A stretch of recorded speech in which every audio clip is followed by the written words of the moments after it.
बिस्मिल्लाहिर्रहमानिर्रहीम अस्सलाम वालेकुम जी स्टूडेंट्स। आज के हमारे इस लेक्चर में हमने एक्सरसाइज 4.2 फर्स्ट ईयर मैथमेटिक्स का हमारे पास सीक्वेंस एंड सीरीज वाले चैप्टर में से क्वेश्चन नंबर 12 है।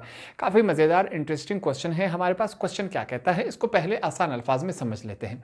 A man deposit in the bank RS 15,000 in the first month, RS 16,500 in second month, 18,000 in the third month and so on करते करते find how much he will have deposit in the bank 12 month. कहता है एक आदमी है, उसने bank में पहले महीने 15,000 रुपये जमा करवाए, दूसरे महीने उसने 16,500 जमा करवाए, तीसरे महीने उसने 18,000 रुपये जमा करवाए।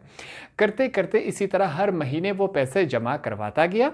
अब कहता है जब 12 महीने पूरे हो जाएंगे तो उसके बैंक में टोटल कितने पैसे होंगे, ये बात हमने बतानी है। तो हमने इन फिगर्स को इस्तेमाल करके बताना है कि 12 महीने पूरे होने के बाद इस बंदे ने बैंक में टोटल कितने पैसे जमा करवाए होंगे। सबसे पहले यहाँ पर हम लिखेंगे, मैं लिखूंगा deposit in bank for first month.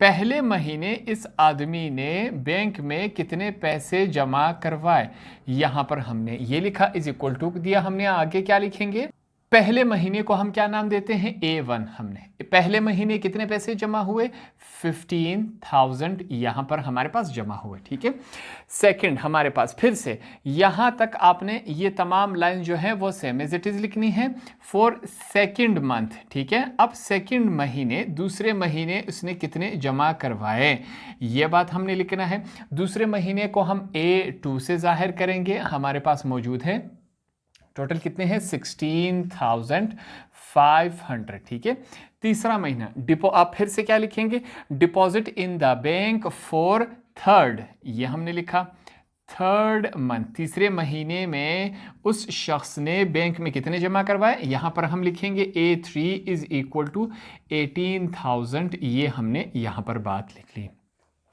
अब यहां पर आगे क्या लिखेंगे, आपने फिर से यही लिखना है, deposit in the bank for 12th month. ठीक है, 12वें महीने में उसने कितने जमा करवाए, तो यहां पर हम क्या लिखेंगे A12। इस बात का हमें इल्म नहीं है, इसे हमने क्या करना है, फाइंड आउट करना है।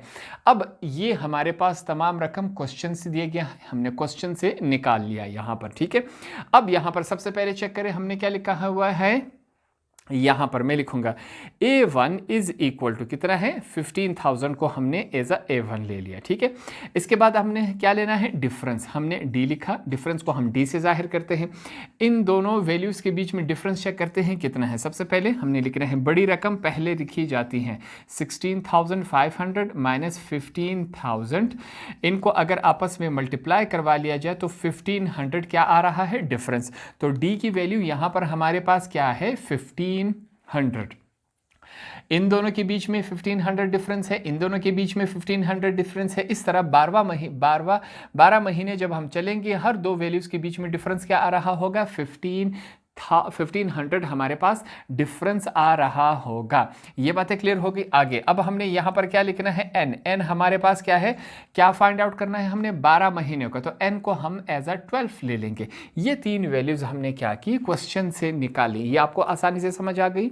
अब इसके बाद हमने यहां पर क्या लिखना है, मैं लिखूंगा वी नो दैट। हमें एक बात मालूम है, वो बात कौन सी है, वो फार्मूला है। यहां पर हमने क्या करना है, लिखना है। फार्मूला हमारे पास क्या था, AN is equal to A1 plus n minus 1, साथ में क्या है, D है।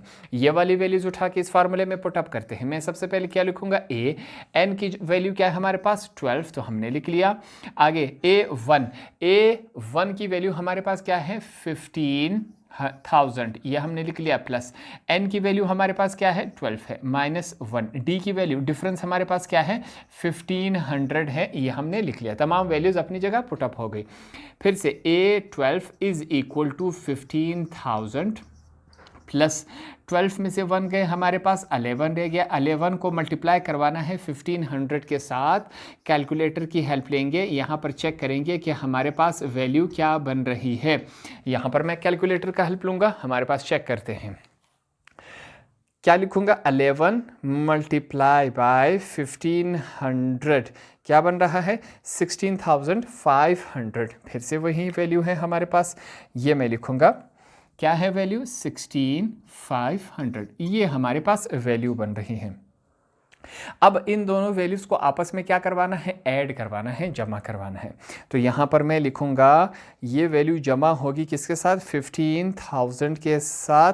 तो हमारे पास वैल्यू क्या आएगी, ये हमारे पास वैल्यू है A12 इज इक्वल टू, मैं लिखूँगा 31,500। क्वेश्चन में हमसे क्या पूछा गया था कि एक शख्स है जो हर महीने बैंक में पैसे डालता है, ठीक है।